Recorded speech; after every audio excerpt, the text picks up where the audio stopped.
आजच्या काळात लग्न म्हटलं की महागड्या कार, शाही बग्गी आणि डीजेचा गाजावाजा आपल्याला हे चित्र पाहायला मिळतं. मात्र भंडारा जिल्ह्यातल्या पवनी तालुक्यामध्ये एका नवरदेवानं पारंपरिक संस्कृतीची अनोखी जपणूक करत सर्वांचंच लक्ष वेधलंय.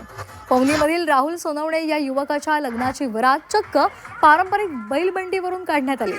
ना एसीची आलिशान गाडी, ना शाही बग्गी, तर गावच्या मातीमधल्या संस्कृतीचा सन्मान करत मित्रमंडळींनी वर्गणी गोळा करत अनोखी वरात थाटामाटात काढली.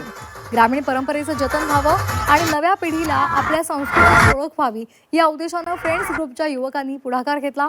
सजवलेल्या बैलबंडीवर बसलेला हा नवरदेव आणि पारंपरिक ढोल ताशांच्या गजरात निघालेली ही वरात पाहण्यासाठी नागरिकांनी मोठी गर्दी केली होती.